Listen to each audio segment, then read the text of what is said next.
Hi, ഇന്ന് ഞാൻ phalaenopsis ഓർക്കിഡിനെ കുറിച്ചാണ് പറയുന്നത്.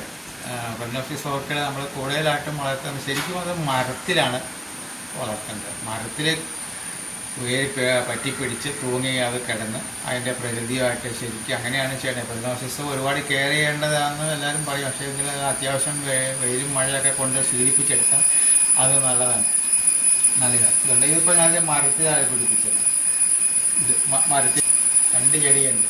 ഇന്നാളിൻ്റെ വീഡിയോ ഞാൻ ഇട്ടതാണ്. ഇപ്പോൾ അത് നല്ലവണ്ണം വേരും കാര്യങ്ങളൊക്കെ പിടിച്ചിട്ടുണ്ട്. അപ്പോൾ ഏത് ഓർക്കിഡുകളാണ് മണ്ണിൻ്റെ ചട്ടിയിൽ നട്ട് കഴിഞ്ഞാൽ അത് പിടിപ്പിച്ചെടുത്താൽ വളരെ നല്ലതാണ്.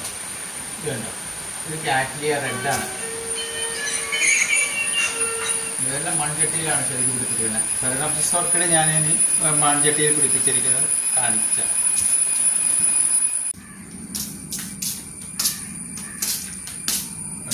ഫെലനോപ്സിസ് വളരെ ഹെൽത്തിയാണ്. മൺചട്ടി കണ്ടോ, വേരുകളും ഇലകളും വേരൊക്കെ നല്ലവണ്ണം പറ്റിപ്പിടിച്ച് അതിൻ്റെ പുറത്തേക്കെല്ലാം ഇരിപ്പുണ്ട്.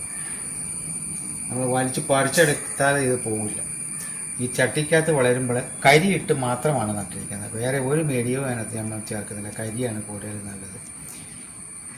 ഫെലനോപ്സിസ് മൺചട്ടിയിൽ പിടിപ്പിച്ചാലാണ് ഏറ്റവും നല്ലത്. നല്ല ഹെൽത്താണ്. ഇത് ഫ്ലവർ ചെയ്യുക, ഓരോ പ്രാവശ്യം ഫ്ലവർ ചെയ്താണ് വീണ്ടും ഫ്ലവർ ഇങ്ങനെയുള്ള ഇതായിട്ടുണ്ട്. വളരെ ഹെൽത്തി ആയിട്ടാണ്. ഇതിൻ്റെ പ്രത്യേകിച്ച് ഈ പൂ വെച്ചാൽ വലിയ പൂവാണ്. ഒരു 11-12 പൂവുണ്ടായിരുന്നു കഴിഞ്ഞ വർഷം പൂത്തത്. വലിയ റെഡ് പൂവാണ്. ആ റെഡ് പൂവിൻ്റെ സൈഡിലൂടെ ഓരോ വരയാണ്, വൈറ്റ് വര. അതാണ് ഈ ഫെലനോപ്സിസിൻ്റെ പ്രത്യേകത. വളരെ ഹെൽത്തിയാണ്. ഇത്രയും ഹെൽത്തി ആയിട്ട് ചെടി വളരണമെങ്കിൽ മൺചട്ടിക്കകത്താണ് വളർത്തിയാൽ കിട്ടും, ഉത്തമമായിരിക്കും. അപ്പോൾ എല്ലാവരും നമ്മൾ ഫെലനോപ്സിസ് വളർത്താൻ ആഗ്രഹമുള്ളവർ അത്യാവശ്യം ഇതുപോലെ ഒരു പരന്ന ചട്ടി, നല്ല എയർ പാസേജ് കിട്ടും. അതിൻ്റെ എല്ലാ പേരും പുറത്ത് കൂടുതലും നിൽക്കുന്നു. അപ്പോൾ വളമൊക്കെ നമുക്ക് സ്പ്രേ ചെയ്യാനും കൊടുക്കാനും എല്ലാം സൗകര്യമാണ്.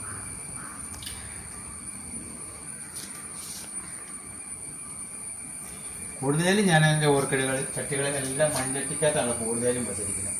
അതൊരു എക്കോയ്ക്ക് പരമാവധി ഉപേക്ഷിച്ച് പോകാനാണ് തീരുമാനിക്കണേ.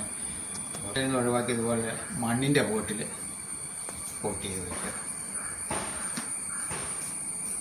അപ്പോൾ ഇനിയും ഇതുപോലെയുള്ള വീഡിയോകളുമായിട്ട് ഞാൻ വരുന്നതാണ്. എൻ്റെ വീഡിയോ ഇതിനു മുമ്പ് കണ്ടിട്ടില്ലാത്തവരാണെങ്കിൽ ഇത് ചാനൽ സബ്സ്ക്രൈബ് ചെയ്യുക, ലൈക്ക് ചെയ്യുക, ഷെയർ ചെയ്യുക. ഇതുപോലെ ഫെലനോപ്സിസ് വാങ്ങി മൺചട്ടിയിൽ വളർത്തി ശീലിക്കുക.